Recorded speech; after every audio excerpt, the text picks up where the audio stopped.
So I got my PhD here in 2000, I almost want to say 2012, 2002.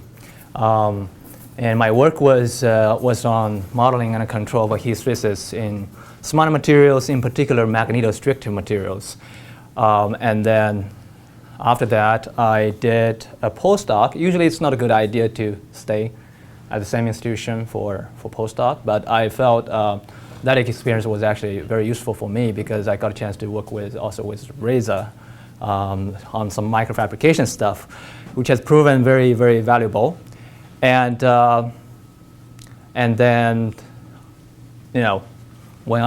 before I left Maryland, I actually was planning to apply for faculty positions. There were some workshops being organized by faculty members here, saying what you should do, how to apply, and what you're expected to do after you get a position. And one advice I got was, okay, you should not do exactly the same thing you have done in your PhD. Right? So I said, okay, I was working on magnetostrictive materials. I have to do something different. And so I was looking into sort of different smart material called electroactive polymers, a class of materials. Essentially, these are polymeric materials that will deform largely, have very large deformation if you apply a small voltage. So that, to me is very different. So I actually spent some time on that, and my career work actually is on this material.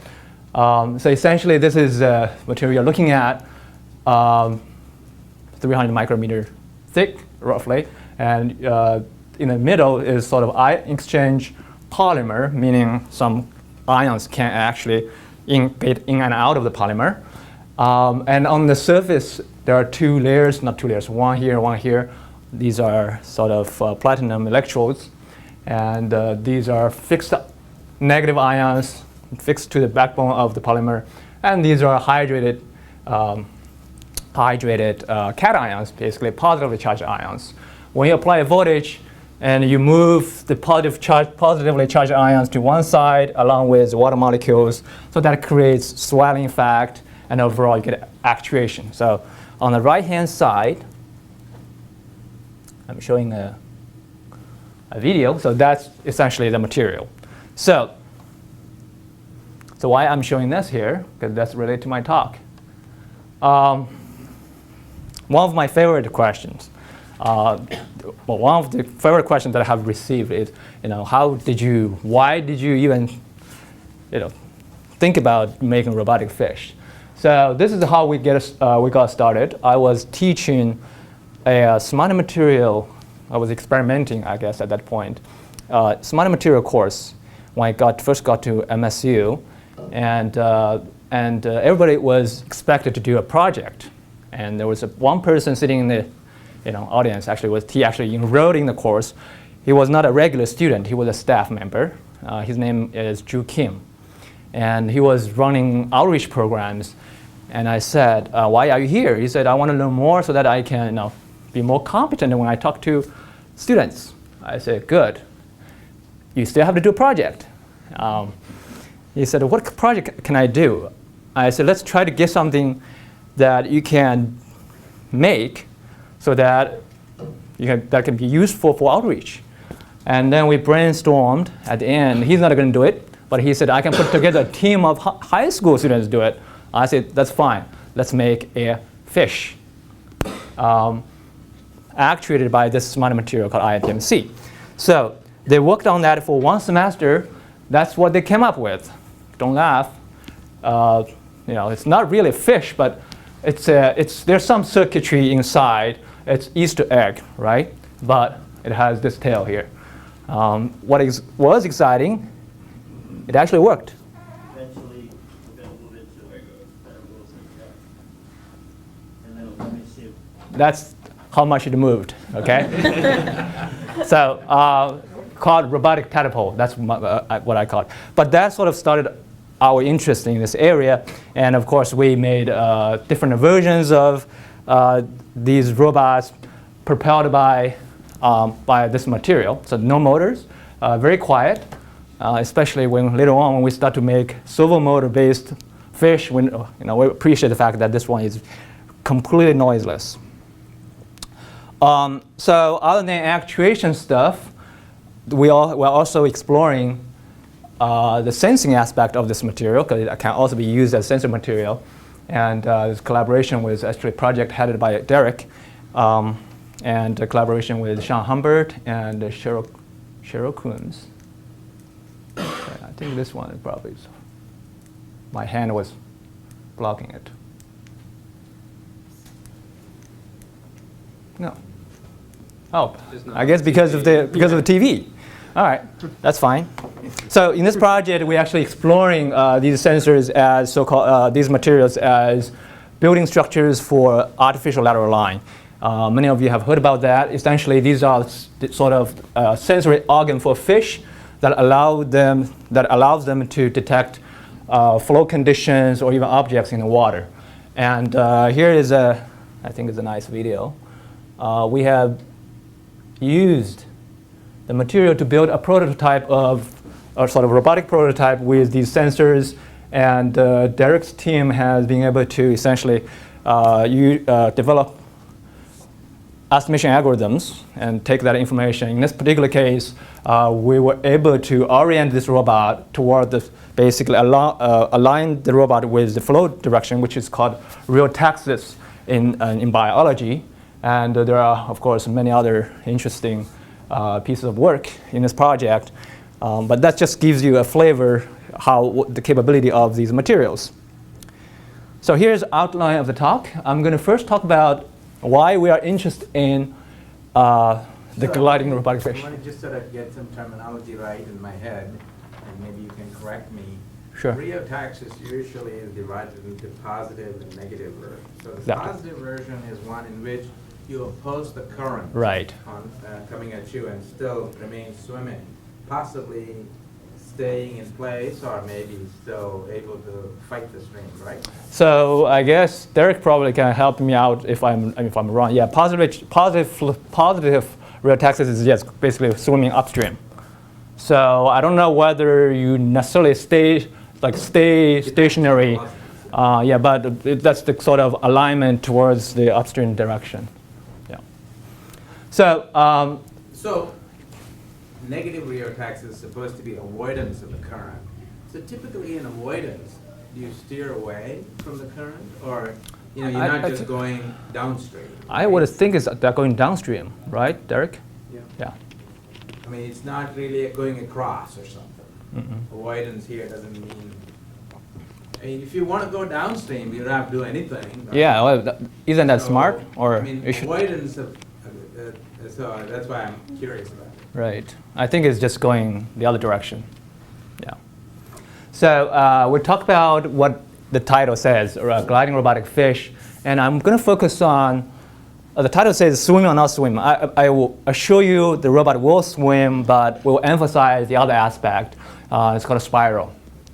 And then we're going to talk about the feedback control of that, not just understanding this behavior and a design for that, but also how do you do feedback control. And ultimately, you implement the thing on the robot, implement that in real environment. Okay, so that's actually, we're going to talk about some field experiments. And then finally, I'll talk about ongoing work that we just started on sort of schools of these robots and use them for collaborative tasks.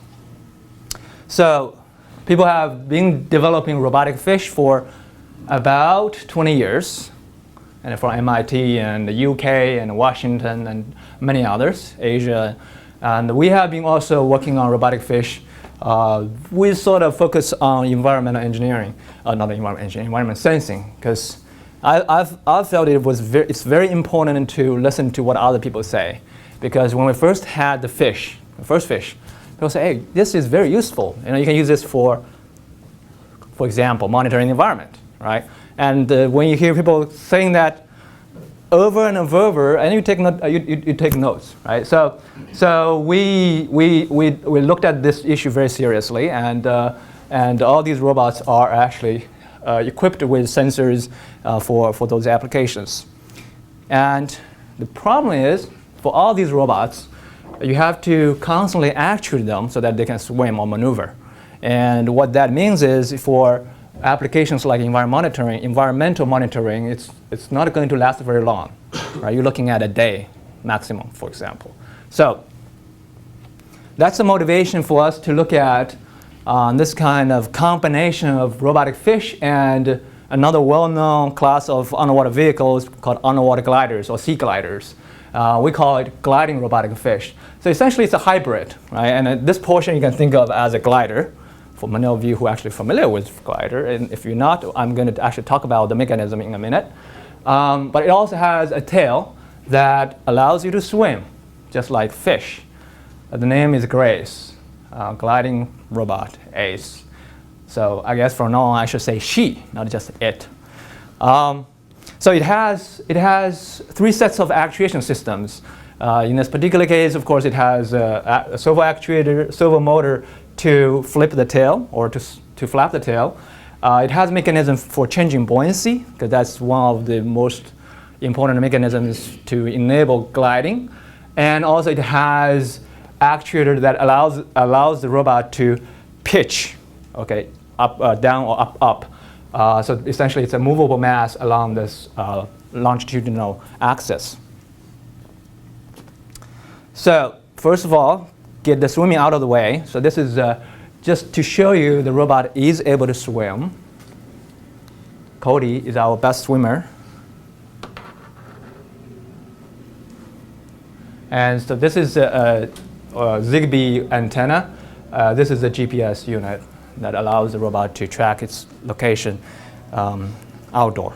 What is the antenna function in this case? So antenna is receiving signals from a laptop. So you can communicate with a laptop. No, what's the signal? What is the signal? What kind of signal? What kind of signal? RF. Is that what you're... What's the message that is going through? Are you Oh. controlling the robot remotely? You can. So all kinds of different things. So you can control, so turning left, turning right, and the robot, of course, is sending back, for example, some information on board, the sensor readings, and later on, you can also send higher level commands, like go to this point, okay, and then the robot will actually track the point. So for this demo, the Zigbee is not necessary. It's not necessary, yeah. You can just turn on and let swim, yes. It's open loop. Now gliding.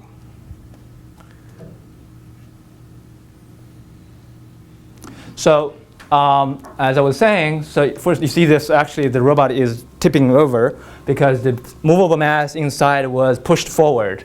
And so it's like heading down. And at the same time, water is pumped in, so it becomes heavier. When it's heavier, it starts to sink, right? But unlike this, okay, it actually has, I actually built a small kit, but I couldn't find it.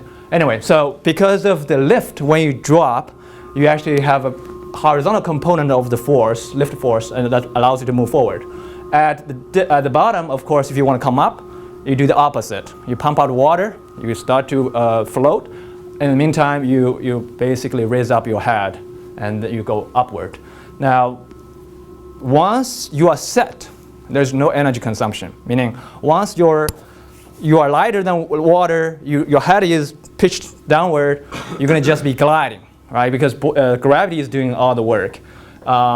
Similarly, when you come up, buoyancy is doing all the work. So the only energy consumption is happening when you switch. Because that's why underwater gliders are very, very energy efficient, especially if you're talking about large depth, right? So you don't have to switch that much. So for those of you who are not very familiar with underwater gliders, but you might have seen this, which is the same principle.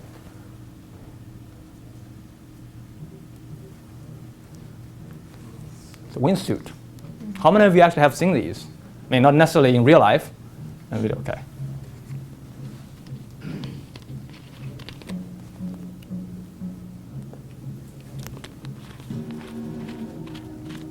So it's very cool. In this case, essentially, you are enlarging the area of the human body, right? By wearing this suit, and that creates a lot of lift. So when you drop, you don't drop like a rock. You drop, basically, you can fly. You can glide. So that's the idea.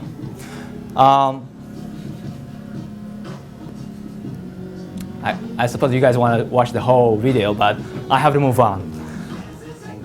So that gliding, including underwater gliders, mostly these are so-called, the motions is linear, right? Just go down and up, so you can see a sort of zigzag rectilinear path. That is fine, but there is a more interesting motion, in my opinion, is the helical spiral motion. So instead of going this, you're actually going like this, going down like that. So this particular motion was actually, I think the study was initiated by Naomi Leonard, of course, many of you know very well. She and her students looked at this kind of spiral motion for underwater gliders about 10, 15 years ago. I think the first paper actually was like 15, 16 years ago. So what would be applications of this kind of spiral? In their work, of course, they were talking about mainly controlled gliding, so that you don't just glide in that plane, in the so-called saturated plane. You actually can go out of plane. Another sort of very interesting application would be sampling water columns, right? Water column is essentially like a cylinder, if you think about a cylinder going from the bottom of the water to the top. And many processes in water take place at different depths. Okay, interesting dynamics because of the water stratification or mixing. You actually want to see how things change vertically. And the spiral would allow you to do that, right? In that same sort of spatial location, but different depths. Most of the prior work on spiral has been realized essentially by translating or rotating your center of gravity. The idea is if you have the glider, now if you push some mass to one side, or if it's a rotating mass, you're rotating it, essentially it's going to roll the body. And of course, everybody has taken an airplane, you know how airplane turns, right? It's banked turn. When it rolls, it actually turns, right? So that's the idea of realizing the turning or spiral in underwater gliders. The problem is the radius of turning typically is like 30, 40 meters. Okay, it's very big. Maybe not a big issue for ocean because ocean is so huge. 30, 40 meters is just like a single point, right? But for a lot of applications that we are interested in doing, inland lakes, river, or even Great Lakes, sometimes we want very localized measurements. So this is actually a video Naomi shared with me after her visit to my lab, showing their prototype she's called seemingly spiraling motion, but sort of starting the spiraling. I think it's very cool. Actually, you sort of notice that it's doing some. Of course, it's going down, but also you can see the motion of changing the direction. But then it hits the bottom. Okay, and that was because it has very large turning radius, and you don't see the full 360 within that depth. So what we have done, actually, the main topic of this talk is the tail-enabled gliding. So essentially use the tail to achieve very tight spiral, as small as like the diameter of 1 meter. Okay, and I want to acknowledge this is a joint work, collaborative work with Fuming. Fuming, of course, again, many of you know him because he was basically the same generation of the students here. We came in and went out almost the same time. So he's currently at Georgia Tech. So now let's look at some mathematics to understand the spiral process. Right? So this is sort of mass distribution of our. You can think of that's cool of the robot. It has different sort of masses built in. So you have this mh representing the hull, the robot hull mass, and there is also mw representing all the other components because it's not symmetric, completely symmetric. So that mass might have some displacement from the center of the geometry, and also we have some water because for adjusting the buoyancy. So there's another thing here, of course, is m bar is the movable mass. That's something. Actually, it's a significant portion of the total mass for tipping the robot. So if you look at this, compare with the total volume, displacement volume, you get the net buoyancy, right? If this total mass is larger than the displacement, it's going to sink, right? So m0 is what we call excessive mass, is the net buoyancy, and that's adjusted by pumping water in and out. And of course, there's a position of the movable mass. It's moving along this direction, and that's also a control variable we call RP, position of that. And then there's tail angle, so the robot actually flaps. And of course, we have to do a little bit rigid body dynamics here. You have to deal with 3 different essentially coordinate frames. One is inertial frame, basically something that's not moving.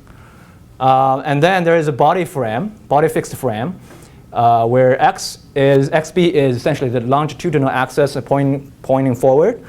And ZB is also in the sagittal plane. So the sagittal plane is like if I'm swimming, whatever, so if you cut a plane across like this is the sagittal plane, right?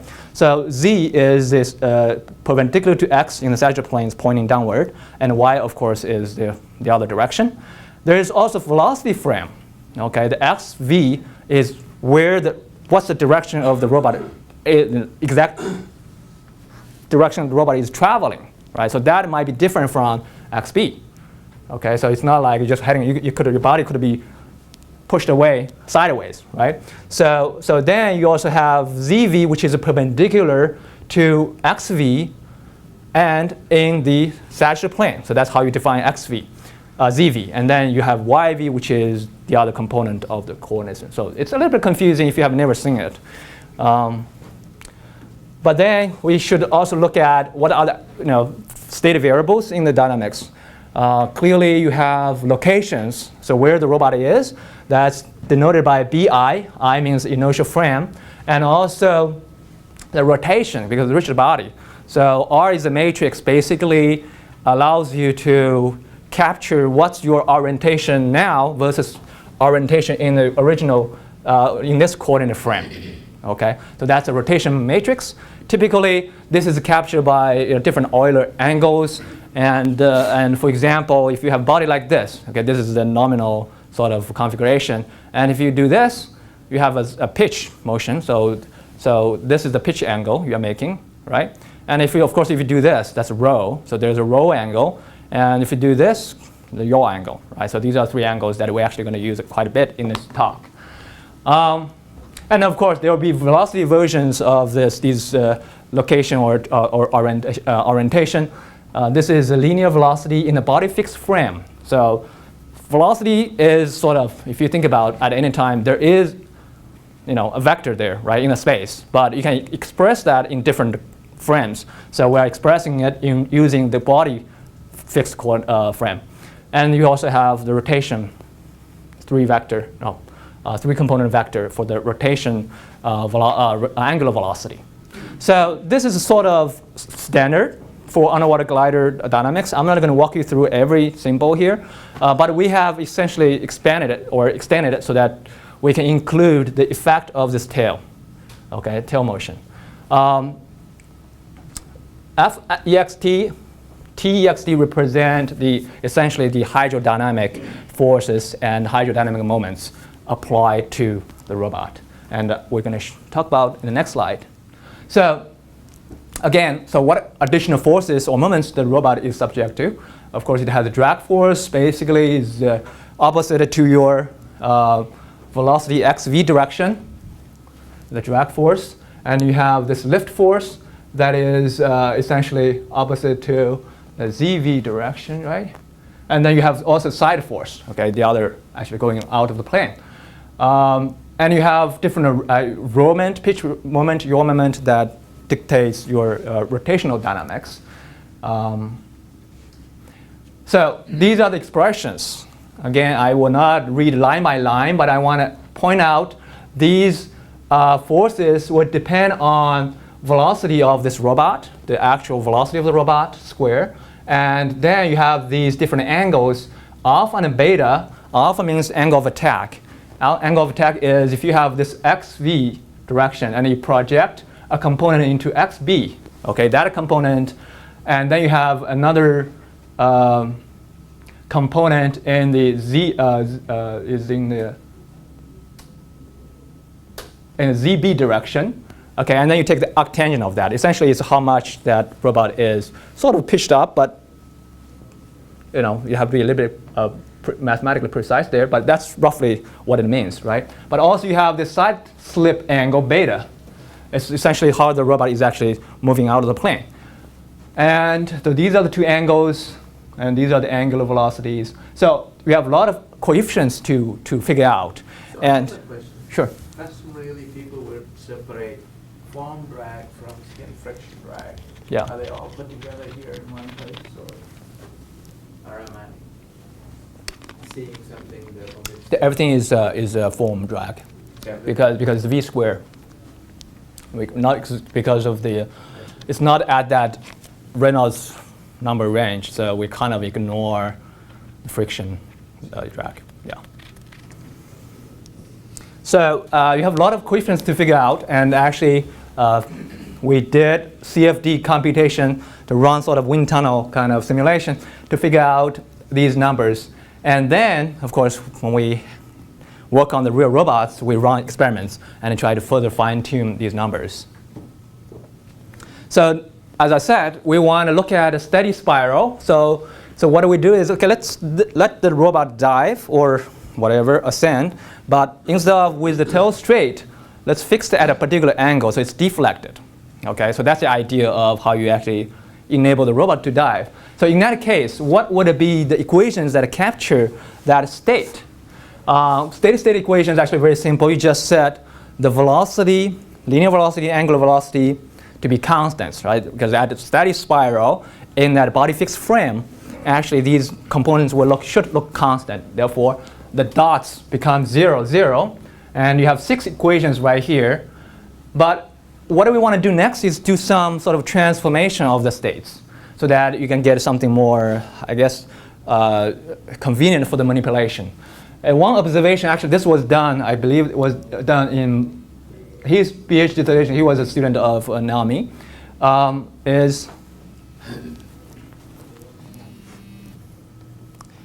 So I have to do this and do that. I'm sure that's a doctor's appointment reminder for my son, so I apologize for that.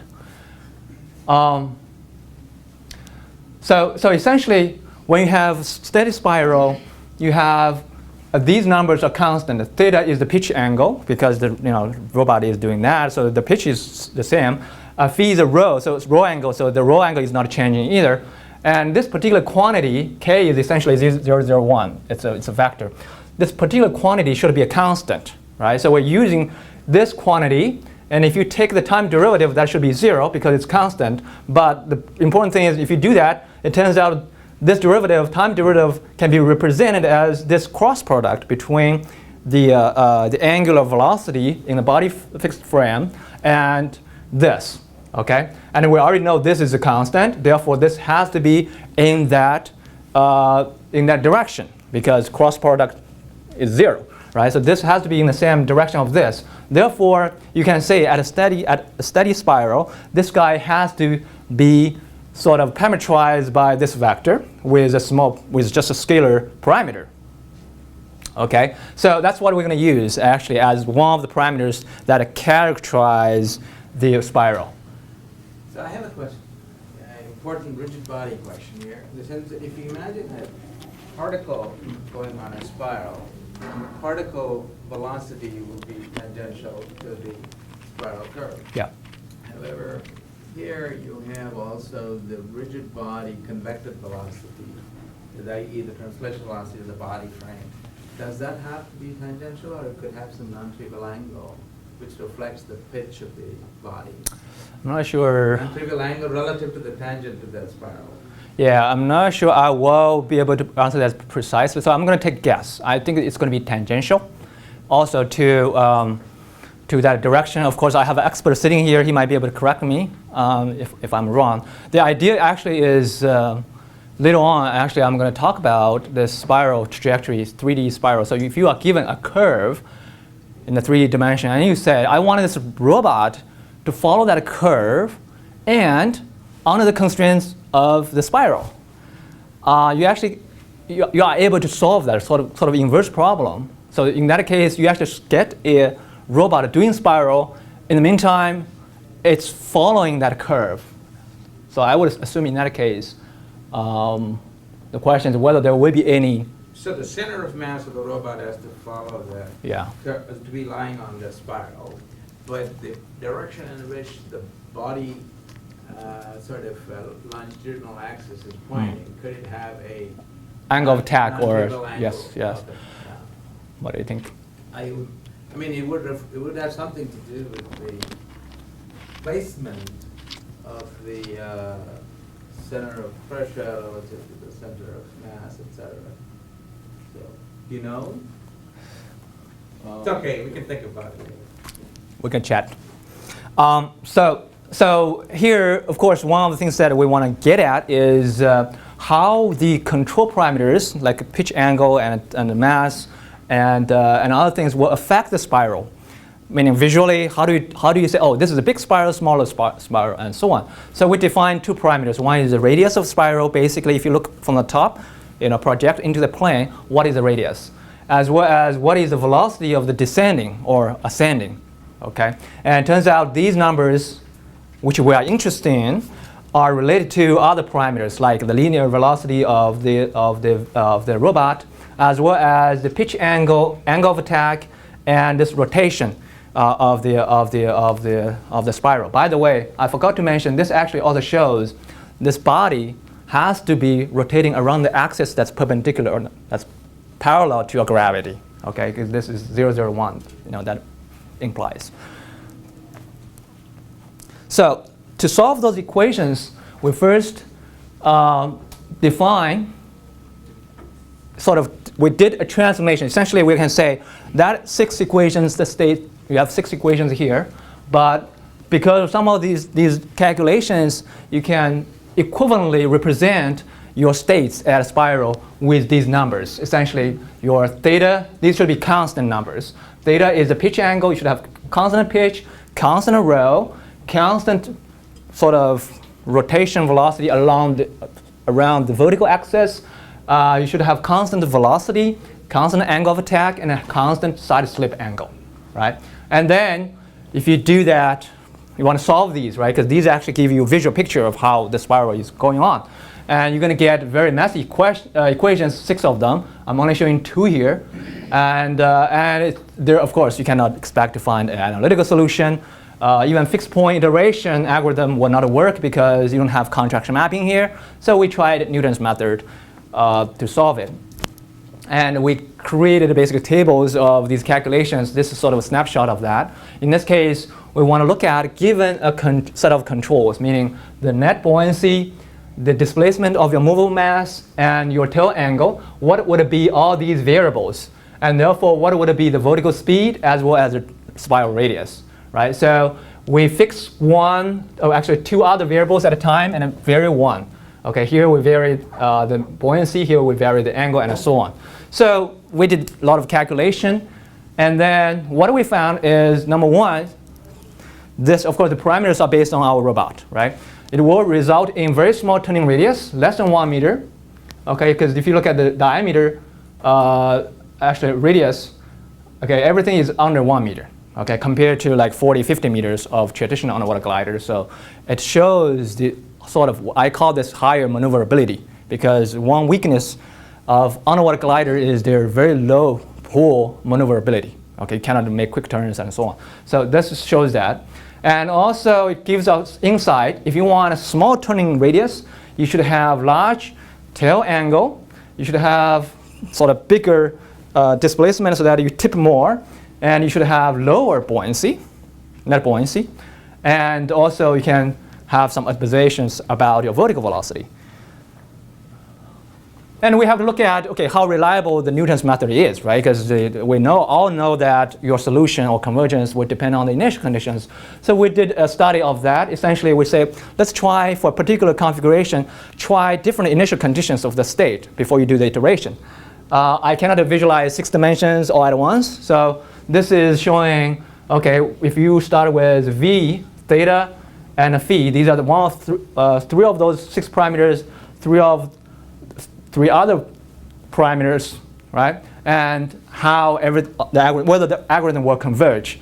The blue area indicates, okay, starting from those locations, the algorithm will converge. Yellow, no. Okay. So from this study, we can see that your region of convergence is relatively large. Okay, so don't worry too much about it. But also it gives us insight. For example, if you have the wrong sign for your angle of attack or angle of side slip, you might have trouble. Okay, but maybe what you're going to do, if you're not sure, you maybe can just try 0, for example, as the initial condition. And the velocity, for example, you cannot be too high. Of course, 1 meter per second is too high anyway for a gliding robot. So if you stay within a reasonable range, that's fine. So we get a lot of insight of this kind. And then we want to look at, aside from the algorithm for solving the equilibrium, we want to look at the stability of these, we call relative equilibrium, because the robot is still moving in a strict sense. And of course, you cannot do global analysis, unfortunately. So we have conducted sort of linearized the dynamics at the equilibrium points and then do Jacobian analysis. So, and that's good news. That's positive news. The system is actually stable. These spiral equilibrium actually are stable. And region of attractions for this spiral dynamics converging to a particular equilibrium actually is also relatively large. We did that numerically. So if you are interested in more details, I would be happy to send you a paper on that. So some experiments on spiraling. So this actually was not Grace. It was an earlier version. So the tail does not flap actively. So you have to set essentially a aluminum piece, but you bend it at different angle. Actually, so we have different pieces. And it shows at different angles what's the turning radius, because we have camera on top to calculate that. This was done in my lab. So we actually have a pretty big lab. For those of you who have been to my lab, you see it's 15 feet long, 10 feet wide, and 4 feet deep. So allows us to do a lot of initial tests. So we looked at also buoyancy. Now if you change buoyancy, like how that radius is changing, right? So this is another camera looking from side. You can clearly see this thing is turning 4 seconds to 9 seconds. It has turned quite a bit. More quantitative results. It shows model prediction, which is showing in red, versus blue in showing experimental results, how the radius is changing with your tail angle, how your radius is changing with net buoyancy. So we got, I think, a decent match there. And again, confirmed the turning radius will be small. It's about 0.4 meter for the radius, up to 0.6. Actually, there is higher. So anyways, under 1 meter. So I think in the beginning when you were writing down models, I didn't pay close enough attention to that. But you were writing down models with mass tensors, which were actually including the added mass effects. Yes. So that's all part of this picture. And with regard to the ellipsoidal shape, somehow modified by the little distortion. Yeah, added mass is included, but when you change buoyancy, it doesn't change added mass, because added mass is essentially depending on the geometry of the outside. Yeah. Understood. Yeah. But it's still more complicated to calculate the added mass tensor, because your structure is not a nice ellipsoidal shape or anything like that for which you can solve the potential. How did you do it? We actually took the shortcut. Well, we make assumptions, yes.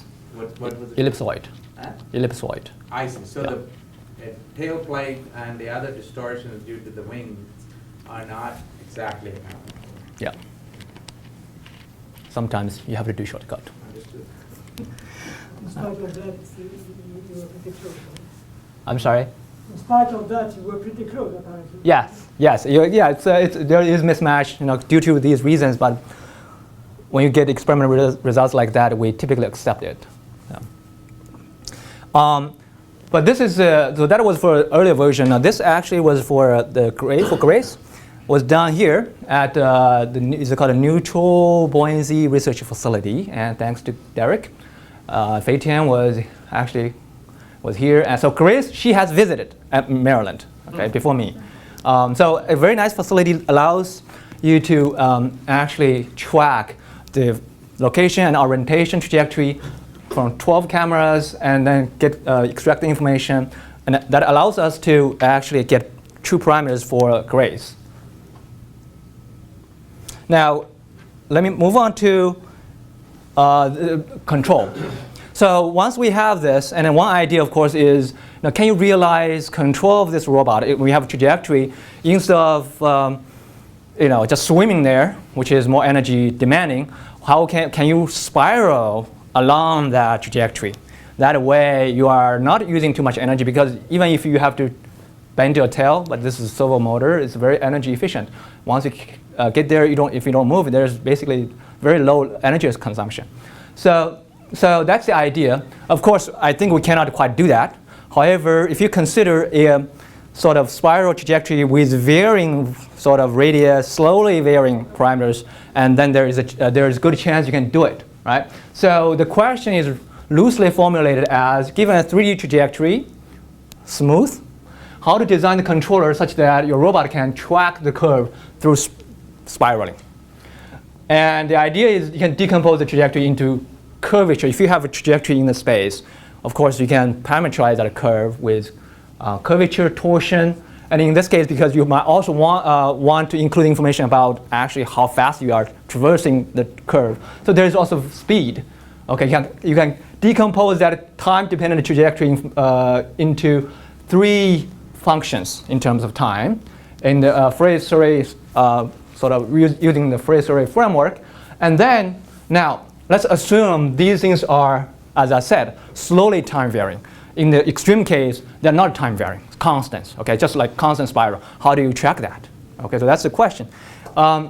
So first idea is to open loop, right? You can just try to find what would be the control inputs that will hit that trajectory at the steady state, right? So that's the idea for us to do open loop inverse control. So given these, let's say, just for the simplicity here, given these constants, now you can actually calculate omega 3i, which is a rotation if you view from the top, and v, of course, is already here.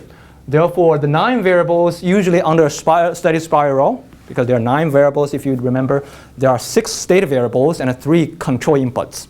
Okay. No, I'm not giving the control inputs, right? I'm giving, as I was saying earlier, a trajectory, which is just like a particle trajectory, and you want to find the basically control inputs for this rigid body so that the body can track that, okay, respecting the dynamics constraints. So now you actually have 9 variables in total, but now you take out of these 2, you get a 7, right? Including these angles and the control inputs. How do you solve that? It's pretty messy, right? Again, these are the equations.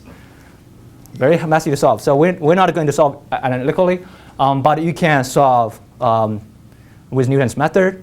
And then we actually tried with simulation. It works. The open loop inverse control works, but it's very slow.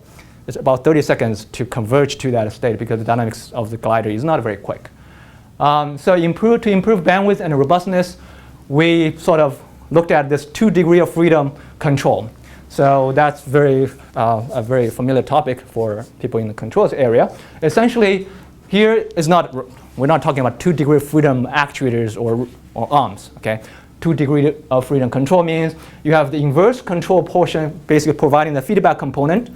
Okay, but then you also have a feed forward component. You also have a feedback component to correct for an error that could arise because of model uncertainties or because of disturbances.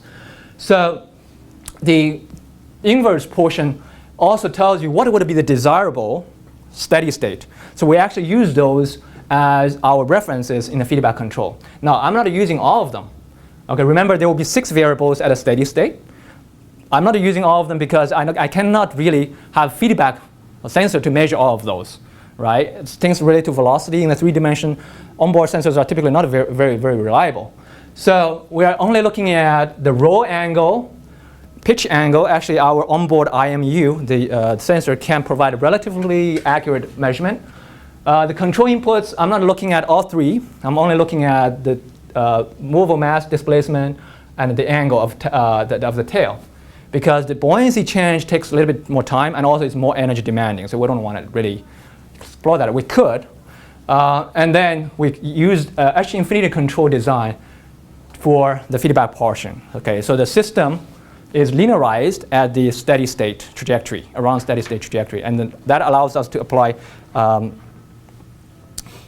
the linear H-infinity control theory. So next a few slides. In the interest of time, I'm going to just fly through because I don't think they are, they're most exciting. They're important, but not necessarily most exciting. It's essentially our thought process. How do we make the controller implementable? Because, we like nice theory. We like fancy controllers. At the end, in our case, we're interested in getting them onto the robot and working. So we put a lot of effort trying to decide what would be the simplest controller structure that works. Okay? So here we're evaluating the influence of movable mass displacement versus tail angle when they are used to tune this spiral control particular task. And you see that this tail angle has much less importance than the movable mass displacement. That allows us to say, okay, we're not worry about trying to control the tail during the spiral. Just fix it there. So it's not a zero, but it's fixed there. And then this shows how many sensors do I really need. Do I need measure, row, and a pitch, or should I just use one? So, and the conclusion is using one is almost just as good as using two. And this shows what kind of controller order we should use. Should we use 10th order or second or first? And the picture basically says 10th order, of course, is good, but 2 second order is almost as good. First order not working. Okay. So finally, we picked second order controller with one input, one output. Now I'm going to switch gear to talk about the sampling. Okay. Now let's take everything into into experiments. So here is a task. I want to sample, remember the water columns here, and there are multiple of them, right? So here's a general strategy. We're going to do spiral down, control the spiral down, and glide up, because there's no need to sample again, so I'll try to take a shortcut. And then we'll basically control the robot, swim to the next target location, so swimming. Okay, I do have swimming there, and do that again, and so on. So that's sort of the strategy here. So the spiral down is the 2-degree of freedom control, as I just discussed. Coming up is another sort of fancy control. We use the nonlinear sliding mode control for the sliding mode for the glide up phase. I don't have time to talk about that, but if you are interested, actually should be DSCC 2013 last year. We presented at the conference.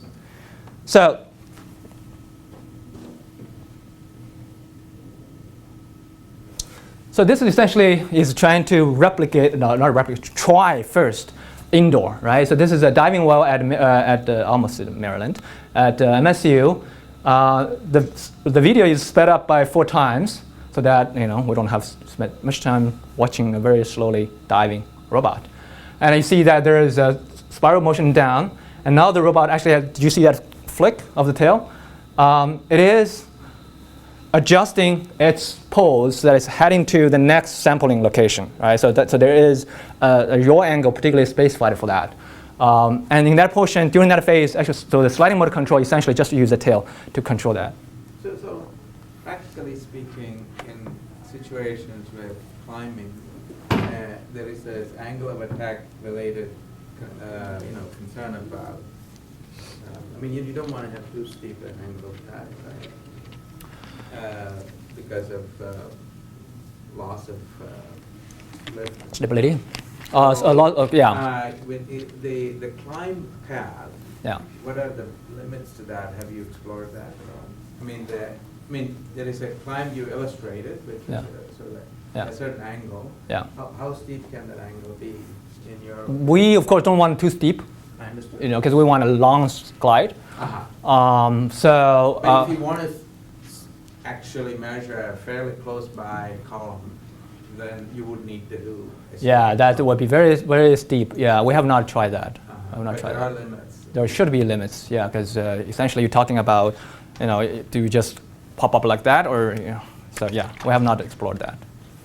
All right, so these are the measurements from the test. Essentially, this is how the movable mass actually is working, just to adjust the spiral. Remember, we're using it to control the spiral. But here, then after that sliding mode phase, you're fixing the mobile mass at some point, so that's constant. The tail angle is opposite. We're not using it to tune, to control the spiral, but we're using it to tune the sliding mode so that it's heading the right direction. So this shows the experiments on the actual pitch angle, okay, and then so the robot is going down, this is going up. There are some oscillations which we have not considered in our design. We only say, okay, the robot should fading in this direction, but we should probably also consider damp out the oscillation in the pitch direction. Yaw angle makes sense because it's going down, so that's why the yaw is changing constantly, but then up, okay, so almost we just try to adjust to a constant so that it's heading to the right direction.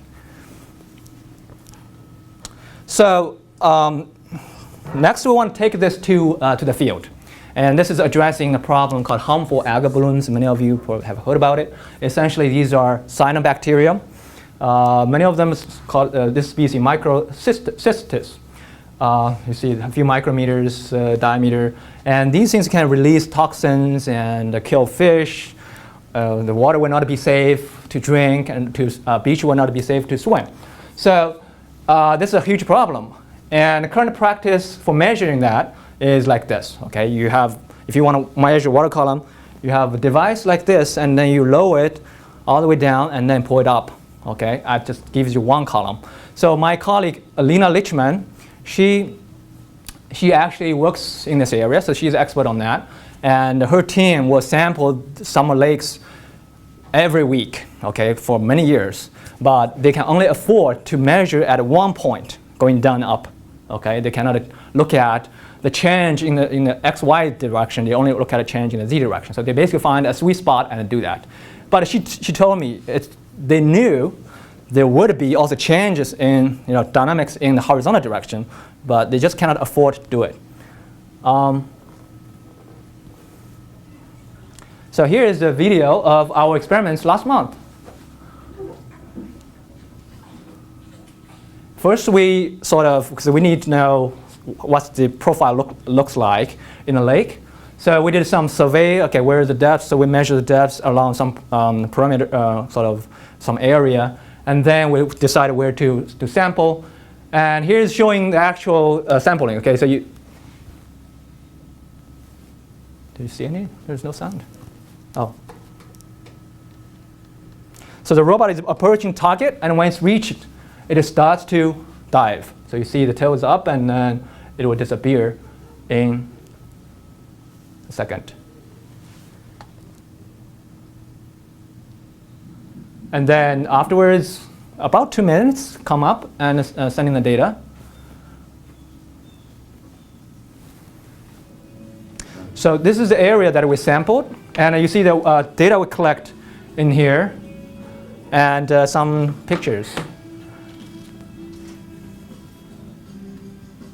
Of course, when you do these experiments, you have to deal with the real reality, the weather, thunderstorm. So why these guys are actually hiding there. In case you were wondering about the music, the title was Glide. All right, so we actually calibrated our measurements, which are the dots, against their instrument. Okay, and a very good match. So we get the coefficients.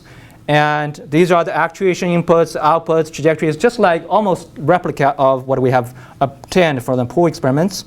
This gives you where the locations are for the sampling. And this actually shows the measurements we get for the cyanobacteria concentration from the surface down, and it gets higher and higher. But also, if you notice, there actually are variations, sometimes significant variations across space. And this is the data that my collaborator wanted for a long time, but they were not able to get by themselves. Okay, so I know my time is running out, so I'm going to just fly through several projects that we are working on involving more robots. So the first project, thank you to SK, is a collaboration with Fuming. We are developing optical communication schemes for the robots so they can actually collaborate on the water. We're looking at behaviors inspired by like fish or other animals and see whether we actually can implement in these robots. And that also allows us to investigate the uncertainties. How the uncertainties will play a role in the robustness in terms of robustness of the algorithms. Another project that I'm heading is a Cyber Seas project. It's a 5-investigator project that looks at a framework that will allow you to monitor the environment, also understand the environment. So the idea is you have a group of these robots collect data. The data probably still not enough. If you see I have 20 columns, that takes us about 1 hour, pure time, okay? So you cannot afford to collect the data at every spot. And so we have a person working on compressive sensing type of work. How do you get sort of higher resolution data structure or data map based on the sampled data? And the data can be used for constructing mechanistic models like biophysical modeling. And everything will be used to understand this kind of environment like HABs. So we have, as I said, 5 investigators from MSU. She's working on ecology. This is a signal processing person. This is a sensor networks person. And this person is from environmental engineering doing biophysical modeling. Another project is about, actually this is a brand new, official start date is November 1st. So we have not really started yet. It's called acoustic telemetry. For Great Lakes, of course, there are native species you want to protect. There are invasive species you want to control. And how do you know where they are, right? That's very important for the control purposes.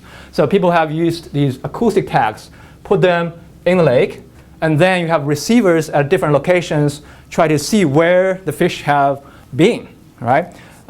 This, of course, is limited to sort of stationary receivers, and that poses a limitation because you cannot really precisely pinpoint.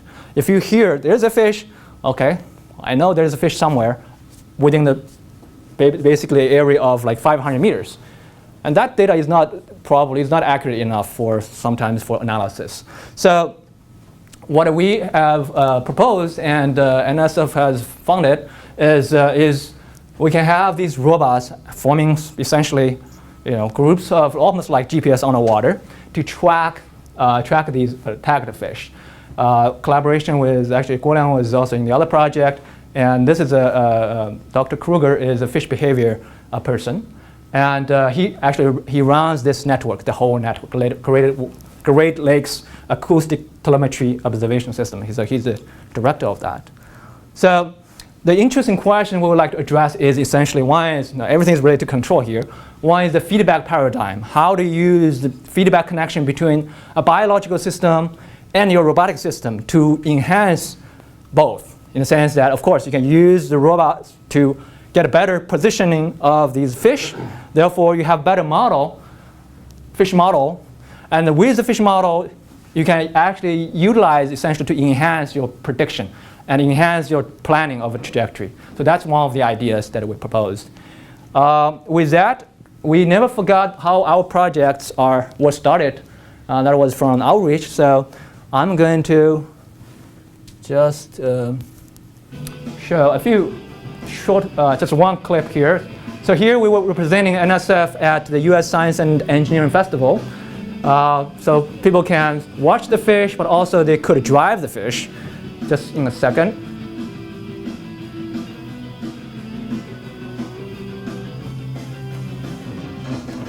So.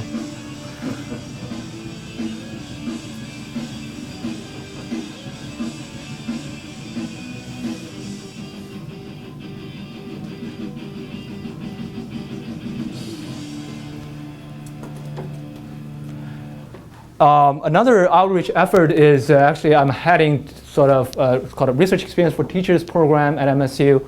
The previous site was called Bio-Inspired Technology and Systems. We currently have actually on robotics engineering site. I think this is very timely for this talk. So I'm going to skip the summary and acknowledge support from especially from NSF and several other places. And finally, I should say most of the talk was based on the work of Fei Tian, sitting on a boat, worrying about where is the robot. And he's right here. So he's very capable. And he's now in Derek's group as a postdoc. Good choice. Thank you very much.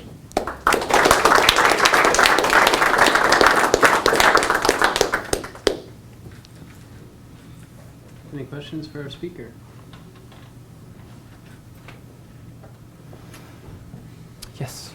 So I'm going to ask you a question about the work that you didn't present. So why do you need, fancy sliding mode control to go up? I mean, Yeah. what was the motivation behind it? So the true motivation, well, of course, was we want to publish a paper at that time. The students need to graduate, right? Okay, right. Can you work on something? So he actually worked on that and then trying to look at the nonlinear system and see whether we can do something interesting in terms of theory. And then, it worked. Actually, in the paper itself, okay, we did have experimental results. But I think, did we also try PI control? PI, I think we tried P control. P control. But certainly, yeah, this one was better. But the important thing is actually it worked. If you can afford to do it, why not? If it's better. Yeah. Yes?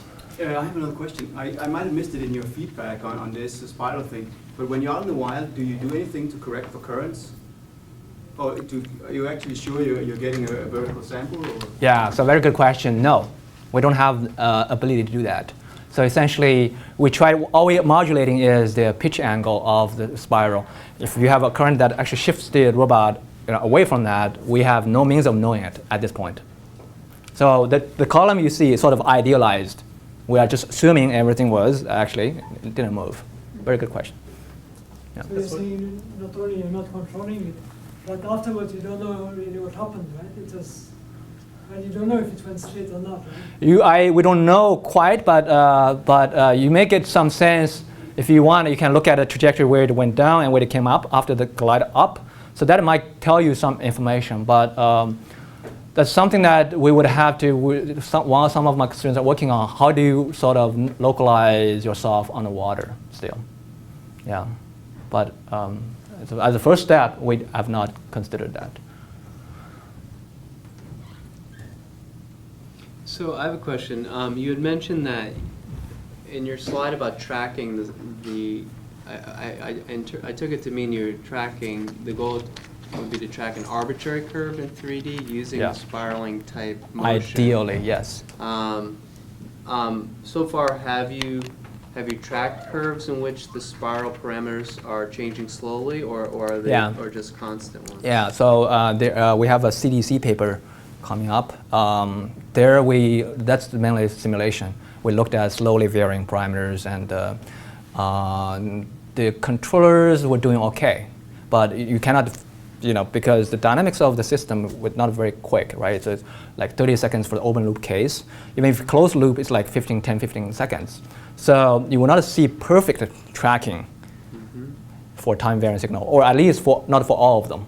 Maybe you can track, say, torsion or curvature, but not both at the same time. Right. Yeah. But the set of feasible trajectories that you would seek to track, I guess, would be constrained in that they'd have to have some downward component that's associated with the sort of down glide of the spiral motion. Or upward. I can do that too. But it's probably not like, this like that. You probably will like going down, but you can have changing radius or changing pitch, sort of separation between the spirals. That's something that we realized afterwards. Initially, we were saying, okay, maybe we can do any arbitrary trajectory, but then there actually is limitation. Yeah.